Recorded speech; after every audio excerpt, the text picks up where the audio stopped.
Soy consciente de que un breve mensaje y además grabado en vídeo sobre la salvación cristiana por fe o por obras puede que desanime a más de uno a ni abrirlo o a desconectar rápidamente.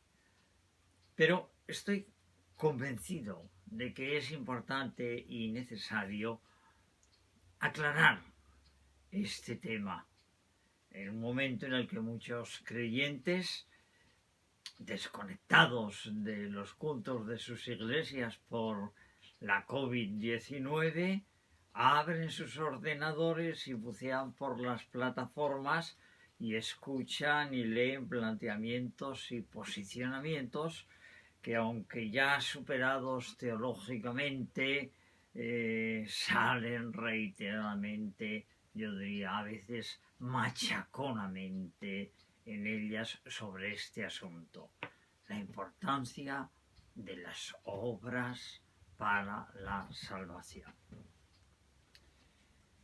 En varias ocasiones he estado reflexionando sobre la importancia de que Jesús pusiera en claro que frente a la cantidad de normas legales y sus interpretaciones que tenía el pueblo de Israel, muchas de ellas defendidas con pasión por los fariseos, que los dos grandes mandamientos, y en este orden, eran el amor a Dios y el amor al prójimo. Pero parece que Jesús no lo entiende como dos mandamientos, sino que ambos forman una unidad indisoluble.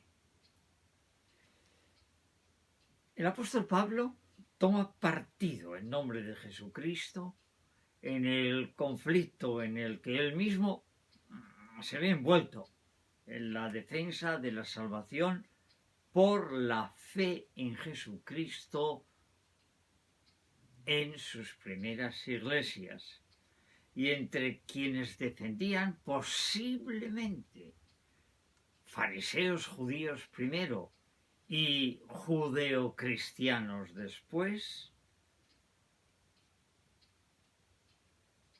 Recordad que Pablo había sido fariseo y conocía en profundidad sus doctrinas y planteamientos, convertidos posteriormente a la fe cristiana, y que mantenían que para ser cristiano era necesario antes aceptar las prescripciones de la ley judía. En realidad la discusión no era sobre la salvación, era sobre la prevalencia del pueblo de Israel. Era el cumplimiento de la promesa, y el pueblo de Israel, desde la fe en Jesucristo, sería el pueblo reconocido universalmente como el pueblo de Dios. Permitidme unas palabras que en la carta de Efesios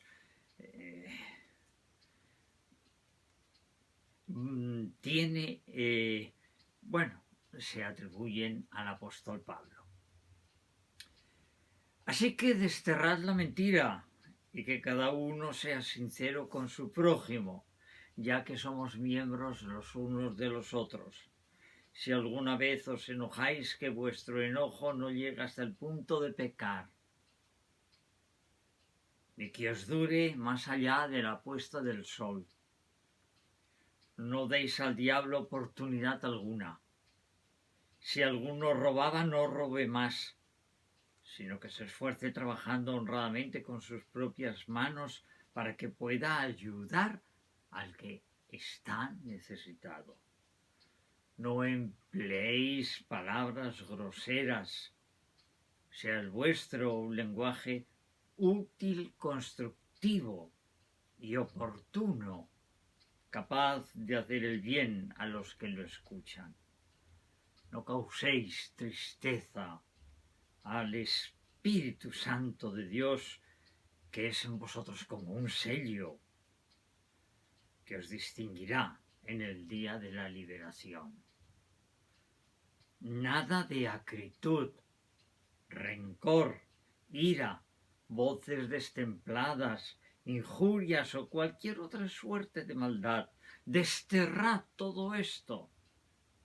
Sed en cambio bondadosos, compasivos los unos con los otros, perdonándoos mutuamente, como Dios os ha perdonado por medio de Cristo. Puesto que sois hijos amados de Dios, procurad pareceos a Él y haced del amor norma de vuestra vida. Pues también Cristo nos amó y se entregó a sí mismo por nosotros, como ofrenda y sacrificio de olor agradable a Dios. El apóstol Pablo mantenía que la fe en Jesucristo era la causa de la salvación y por lo tanto no era necesario cumplir con las normas judías, ni en el sentido estricto ni en el sentido amplio, ni tampoco con las formas y rituales judíos. Aunque ganaron los argumentos del apóstol Pablo, de hecho el número de judíos que aceptaron el cristianismo fue relativamente pequeño, comparado con el número de paganos, y los judíos terminaron disueltos en la iglesia, mayoritariamente procedente del paganismo. Pero este conflicto acompañó a Pablo toda su vida. Me gustaría comentar en esta ocasión un debate que a nosotros seguramente nos suene muy lejano, pero que fue importante en los primeros años del cristianismo, como nos lo muestra el Nuevo Testamento, y fue decisivo en la época de la llamada Reforma Protestante. El debate nos queda aparentemente lejos, pero sigue siendo fundamental de la entidad del pensamiento protestante en estos momentos que arrecian las influencias de los llamados judíos mesiánicos, sin olvidar posturas ya conocidas de grupos como adventistas, mormones y testigos de Jehová, que insisten, por supuesto, según su interpretación, en la necesidad del cumplimiento de la ley mosaica, además de la gracia, para alcanzar la salvación.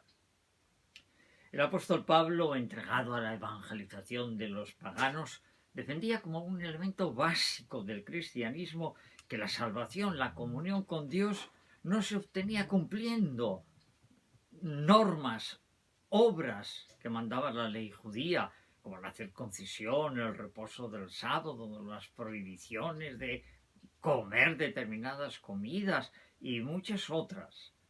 Él defendía que la fe y la unión espiritual con Cristo era lo que de verdad nos salvaba. Decía Pablo, el hombre es hecho justo por la fe, al margen de las obras de la ley, el célebre Romanos 3:28. Y también sabemos que nadie es justo delante de Dios en virtud de las obras que manda la ley, sino que lo es por la fe en Jesucristo, no menos célebre, Gálatas 2:16. Pablo consideraba la ley judía como una opresión, porque con sus múltiples preceptos hacía muy pesada la vida humana y además hacía que la salvación quedara cerrada en el mundo judío y no quedara abierta a toda la humanidad. Pablo tuvo muchos conflictos con los judíos por esta doctrina, pero más aún los tuvo con aquellos ya cristianos que consideraban que la ley judía era un paso imprescindible para llegar a Jesús.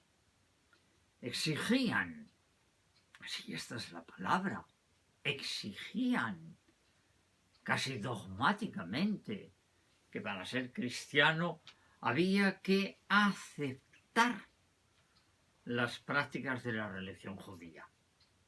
La batalla, como dije antes, es obvio, la ganó Pablo.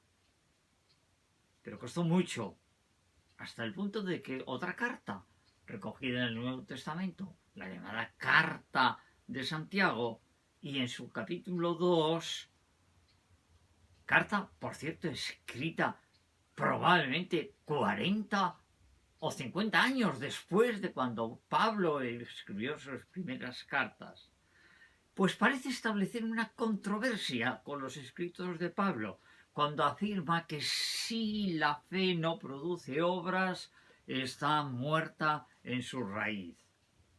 Dice el texto: ¿no querrás enterarte, presuntuoso, de ti, que la fe sin obras es estéril? Y es que, así como el cuerpo sin espíritu está muerto, así está muerta también la fe sin las obras. Pero en realidad, cuando Pablo afirmaba que las obras ni nos hacen justos ante Dios ni nos salvan, no estaba justificando una vida cristiana sin obras. Ahí está su denuncia contra los que pretendían vivir libertinamente. Decía él: hermanos, habéis sido llamados a disfrutar de la libertad. No utilicéis esa libertad como tapadera de apetencias puramente humanas. Otra vez, texto básico de Pablo, Gálatas 5. ¿Cómo podía ser de otra manera? Cuando Jesús había declarado que el más grande mandamiento, o los dos más grandes mandamientos, eran el amor de Dios y el amor al prójimo. Estamos pues ante un malentendido. En el Nuevo Testamento se hace extraño.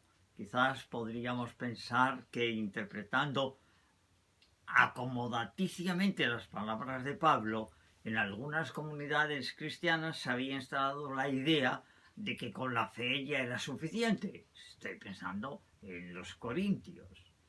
Por lo que, si creías, podías hacer lo que quisieras en tu vida, y en realidad lo que hace la Carta de Santiago es reaccionar contra esa forma de cristianismo.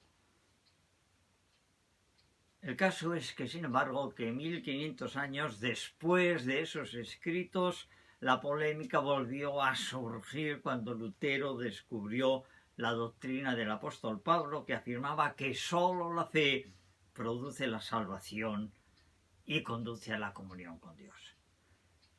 Posiblemente las tres causas que le llevaron a ello a Lutero fueron, en primer lugar, la lectura constante del Nuevo Testamento, que él, doctor en lenguas semíticas, entre otras cosas, leía directamente en griego. En segundo lugar, la angustia que le provocaba, que por mucho que se esforzaba le resultaba imposible cumplir todos los mandamientos de la Iglesia. Y entonces el Espíritu Santo le ayudó a redescubrir el Evangelio de la Gracia. Y en tercer lugar, la desazón que le provocaban las campañas para captación de dinero para financiar la edificación de la Basílica de San Pedro del Vaticano, que puso en marcha el Papa Julio III, allá en los años 1503-1513. Sabéis que a cambio de indulgencias, para ganarse el cielo o sacar del purgatorio a miles de fallecidos que habían muerto en amistad con Dios, pero que necesitaban aún de purificación para entrar en la vida eterna, eran motivo de un auténtico escándalo. Lutero decía que nada de lo que hiciéramos los cristianos nos servía para salvarnos, que lo que salvaba era estrictamente la fe, y la fe era un don de Dios. Habéis sido salvados gratuitamente mediante la fe, decía él. Y eso no es algo que provenga de vosotros. Es un don de Dios, no es pues cuestión de obras humanas, para que nadie pueda presumir. Lo que somos, a Dios se lo debemos. Él nos ha creado por medio de Cristo Jesús, para que hagamos el bien que Dios mismo nos señaló de antemano como norma de conducta. El problema para algunos cristianos es que no creen de verdad en que la salvación es exclusivamente por la fe.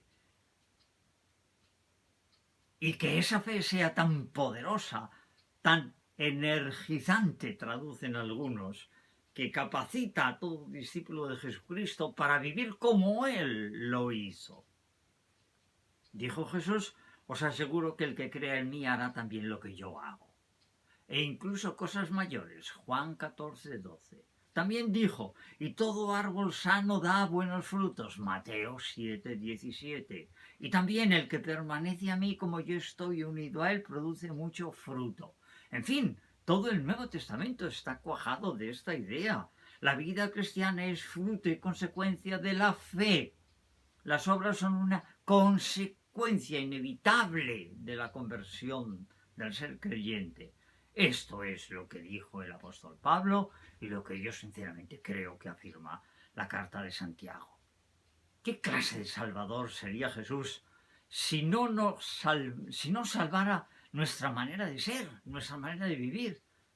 ¿Acaso sería como aquellos maestros a los que él mismo criticó? Hacen lo que dicen, pero no lo que hacen. Por último, él afirmó: el que permanece en mí y yo en él da mucho fruto. Así, en presente, da, pero ningún fruto nos salvará, aunque sin lugar a dudas salvará a otros.